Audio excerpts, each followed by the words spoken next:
Pendant des décennies, on nous a raconté la même histoire sur la culture des pommes de terre. On vous dit de prendre une pelle lourde, de creuser une tranchée profonde, de vous casser le dos sous le soleil, puis de passer les 3 mois suivants à buter la terre autour des plants. C'est un cycle de travail qui se termine par un nouveau creusage, où vous tranchez souvent accidentellement la moitié de votre récolte avec une bêche. Mais et si je vous disais que le secret pour obtenir des rendements massifs ne réside pas dans le fait de creuser? Et si je vous disais qu'en perturbant le sol, vous travaillez en fait contre la machine même que vous essayez de construire? Bienvenue dans une autre façon de penser. Aujourd'hui, nous allons considérer le jardin comme un système de production, une machine biologique qui prospère. Lorsque nous cessons d'interférer avec sa mécanique, chaque fois que vous retournez la terre avec une pelle, vous détruisez la toile de vie complexe dont les pommes de terre ont besoin pour prospérer. Vous tuez les réseaux fongiques, effondrez les poches d'air et ramenez à la surface des graines de mauvaises herbes dormantes où elles peuvent voler les nutriments de votre culture. La méthode que je vais vous montrer, souvent appelée méthode sans labour ou méthode de la planche paresseuse pour les pommes de terre, ne consiste pas seulement à ménager votre dos. C'est environ 90% d'efforts en moins, oui, mais plus important encore, c'est 100% de meilleurs résultats. Nous allons arrêter de combattre la terre et commencer à collaborer avec elle. À la fin de ce guide, vous comprendrez comment programmer votre jardin pour produire des pommes de terre propres, grosses et abondantes, pendant que vous vous asseyez et regardez la machine biologique faire le gros du travail. Pour comprendre pourquoi cela fonctionne, nous devons examiner comment fonctionne réellement un plant de pommes de terre. Une pomme de terre n'est pas une racine. C'est une tige modifiée appelée tubercule. Dans un système traditionnel, nous enterrons profondément le plant de pommes de terre car nous voulons que les tiges restent dans l'obscurité. Dans l'obscurité, les tiges produisent des tubercules. À la lumière, elles produisent des feuilles. L'erreur que font la plupart des jardiniers est de penser que l'obscurité ne peut être fournie que par un sol lourd et compacté. En réalité, un plant de pommes de terre se moque d'être recouvert de terre, de balles, de feuilles ou de vieux compost. Il a seulement besoin d'un environnement sombre, humide et riche en nutriments. En fait, le sol est souvent le pire milieu pour un tubercule en développement. Le sol est lourd, il crée des frictions et cache des parasites. Lorsqu'une pomme de terre doit pousser contre une terre compactée pour croître, elle utilise de l'énergie qui aurait pu être utilisée pour faire grossir le tubercule. Dans notre système sans labour, nous utilisons une stratégie de paillage profond. Nous plaçons le plant de pommes de terre à la surface du sol, l'interface biologique, et le recouvrons d'une épaisse couche de matière organique. Cela crée un environnement riche en oxygène et à faible résistance. Les tubercules poussent dans le paille immeuble, se développant sans effort jusqu'à leur potentiel génétique maximal. Comme il n'y a pas de friction, les pommes de terre ressortent avec une forme parfaite. Comme il n'y a pas de creusage, la structure du sol en dessous reste intacte, permettant aux racines de puiser dans les réserves d'eau profonde que les jardiniers traditionnels perdent par évaporation. C'est la logique de l'efficacité. Nous fournissons à la plante exactement ce dont elle a besoin, tout en supprimant chaque obstacle sur son chemin. Toute opération réussie commence par des intrants de haute qualité. Pour notre machine à planche paresseuse, cet intrant est le plant de pommes de terre. 2 semaines avant de prévoir de planter, vous devez faire germer vos pommes de terre. Cela signifie simplement les placer dans un endroit frais et lumineux pour encourager l'apparition de germes verts, courts et robustes. Ce n'est pas seulement un choix esthétique, c'est un échauffement pour le moteur de la plante. En pré-germant, vous vous assurez que dès que la pomme de terre touche le sol, elle est prête à pousser. Maintenant, parlons du sol. Rappelez-vous notre règle. Arrêtez de creuser. Vous n'avez pas besoin de labourer. Vous n'avez pas besoin de retourner la terre. Si vous avez une parcelle d'herbe ou de mauvaises herbes, tondez-la simplement aussi court que possible. Si le sol est particulièrement pauvre, vous pouvez poser une seule couche de carton uni non imprimé. Cela agit comme un suppresseur de mauvaises herbes qui finira par se décomposer en nourriture pour les vers. Par-dessus votre herbe tondue ou votre carton, étalez une fine couche de compost bien décomposé, pas plus d'1 pouce, 2,5 cm. Considérez cela comme le carburant de démarrage de la machine. Cette couche fournit l'azote et les microbes immédiats dont la pomme de terre a besoin pour établir ses premières racines. Nous n'enterrons pas la pomme de terre, nous lui créons un lit accueillant. Cette configuration préserve l'action capillaire du sol, ce qui signifie que l'eau remontera naturellement des profondeurs du sol vers votre plante, une caractéristique que vous détruisez au moment où vous prenez une pelle. Vienne maintenant la partie où nous économisons 80% de notre travail. Dans un jardin traditionnel, c'est l'étape où vous passeriez des heures à creuser des trous. Dans notre système, nous plaçons et couvrons simplement. Prenez vos pommes de terre germées et placez-les directement sur le compost ou le carton. Espacez-les d'environ 12 pouces, 30 cm, dans toutes les directions. Si vous utilisez des rangées, gardez-les espacées de 15 pouces, 38 cm. Appuyez dessus juste assez pour qu'elles ne roulent pas. C'est tout. C'est tout le travail de plantation que vous ferez. L'étape suivante est la plus critique, le pailler. Vous devez recouvrir ces pommes de terre de 10 à 12 pouces, 25 à 30 cm, de matière organique meuble. Mon matériau préféré est le foin gâté ou la paille, mais vous pouvez utiliser des feuilles déchiquetées, des tontes de gazon ou même des copeaux de bois bien vieillis. Pourquoi si épais? Cette couche est le boîtier de votre machine de production. Elle régule la température, empêchant le sol de devenir trop chaud ou trop froid. Elle retient l'humidité comme une éponge, ce qui signifie que vous aurez rarement besoin d'arroser. Et plus important encore, elle crée une obscurité totale. Si la lumière du soleil atteint une pomme de terre, elle verdit et devient toxique. Un pied, 30 cm, de paille est le bouclier parfait.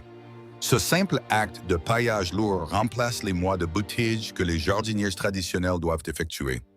Vous faites le travail une fois au début, pour ne pas avoir à le faire chaque week-end pendant le reste de l'été.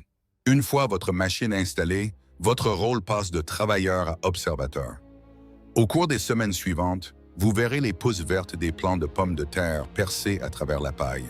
C'est un spectacle magnifique, vibrant, fort et poussant à une vitesse qui vous surprendra. L'entretien dans ce système est minimal. Si vous voyez un tubercule de pommes de terre pointer à travers le sommet du paillis, jetez simplement une autre poignée de paille par-dessus. C'est le buddage paresseux. Pas de pelle, pas de terre sous les ongles, juste un simple mouvement du poignet. L'arrosage est également simplifié. Parce que la paille agit comme une couverture isolante massive, le sol en dessous reste humide, même dans la chaleur de juillet. Vous n'avez besoin d'arroser que si vous enfoncez votre main profondément dans le paillis et trouvez le sol complètement sec. Dans la plupart des climats, les précipitations naturelles capturées par le paillis suffisent à alimenter tout le cycle de croissance. Qu'en est-il des parasites? Parce que nous n'avons pas perturbé le sol, nous n'avons pas tué les insectes prédateurs qui y vivent. Les carabes et les araignées trouvent un foyer parfait dans la paille. Et ils passent leur nuit à chasser les limaces et les doryphores qui infestent habituellement un jardin. Vous ne faites pas que cultiver des pommes de terre. Vous construisez un écosystème qui se défend lui-même. C'est le but ultime de la méthode sans effort. Créer un système qui ne nécessite votre intervention que lorsqu'il est temps de récolter les bénéfices. Pendant que vous êtes assis sur votre porche, votre machine à pommes de terre est occupée à créer sa propre atmosphère. À l'intérieur de cette couche de paille de 12 pouces, 30 cm, quelque chose de miraculeux se produit. Vous avez créé un microclimat. Contrairement au sol traditionnel, qui cuit sous le soleil et gèle la nuit, cette épaisse couverture organique agit comme un régulateur thermique. Elle maintient les tubercules en développement à une température fraîche et constante, exactement ce que le code génétique de la pomme de terre exige pour une production maximale d'amidon. Mais la vraie magie est invisible. Sous ce paillis, l'humidité reste à un niveau presque constant de 90%. C'est le point idéal pour la biologie du sol.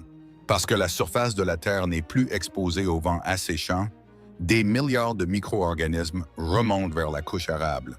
Les champignons mycorhiziens commencent à tisser leur fil d'argent entre les racines de vos pommes de terre et la terre environnante, agissant comme un Internet biologique qui apporte des minéraux situés à des mètres de là directement à votre plante.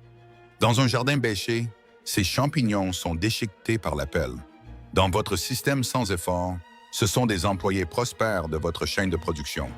Vous remarquerez également une explosion de la population de vers de terre. Ces ingénieurs naturels travaillent 24 heures sur 24 et 7 jours sur 7, creusant des galeries dans le sol et laissant derrière eux des turicules riches en nutriments. Ils font le creusage pour vous, aérant les racines bien plus efficacement que n'importe quel outil mécanique ne pourrait jamais le faire. En choisissant de ne pas se creuser, vous n'avez pas seulement ménagé votre dos. Vous avez embauché 1 milliard de minuscules travailleurs pour gérer l'infrastructure souterraine de votre machine de jardin. Ce n'est pas seulement du jardinage, c'est de la gestion biologique de haut niveau. C'est le moment qui rend la méthode sans labour légendaire. Dans un jardin traditionnel, la récolte des pommes de terre est une tâche brutale et sale. Vous creusez et creusez, en priant pour ne pas transpercer une belle pomme de terre avec votre fourche. C'est boueux, c'est épuisant et cela prend des heures. Dans notre système, la récolte est un acte de pure joie. Lorsque les plantes jaunissent et meurent à la fin de l'été, cela signifie que la machine a terminé son travail. Les tubercules sont pleinement chargés d'énergie. Pour récolter, il vous suffit de marcher jusqu'à votre planche et de retirer la paille avec vos mains. Imaginez le bruit de la paille qui bruisse et la vue de pommes de terre dorées et propres posées à la surface. Elles sont là, propres, lisses et posées juste à la surface du sol ou nichées dans la couche inférieure du paillis. Pas de boue à laver, pas de peau abîmée par une pelle. Vous pouvez les ramasser comme si vous faisiez vos courses dans une épicerie, mais celles-ci sont plus fraîches, plus savoureuses et cultivées selon votre propre conception. Parce que le sol en dessous n'a jamais été compacté, il est maintenant incroyablement doux et fertile, rempli de vers de terre qui se sont régalés de votre paillis toute la saison. Vous avez récolté votre culture et ce faisant, vous avez en fait amélioré votre jardin pour la prochaine plante. Vous n'avez pas seulement pris à la terre, vous avez participé à un cycle d'abondance. Récapitulons les calculs de cette méthode sans effort. 0 creusage, 0 bottage, un désherbage minimal, un arrosage minimal et des rendements propres et massifs. Quand nous disons 80% d'efforts en moins, nous ne sommes pas paresseux. Nous sommes efficaces. Nous utilisons notre intelligence humaine pour mettre en place un système qui permet à la nature de faire ce qu'elle fait de mieux. C'est l'essence de la philosophie de John Seymour. Comprendre si bien les rythmes de la Terre que vous n'avez pas besoin de la forcer pour produire. Si vous êtes fatigué du travail éreintant qui accompagne généralement un potager, je veux que vous essayiez ceci. Consacrez juste une petite zone de votre jardin à la méthode de la paille sans labour cette année. Regardez comment les plantes réagissent. Sentez le sol devenir plus vivant sous vos pieds.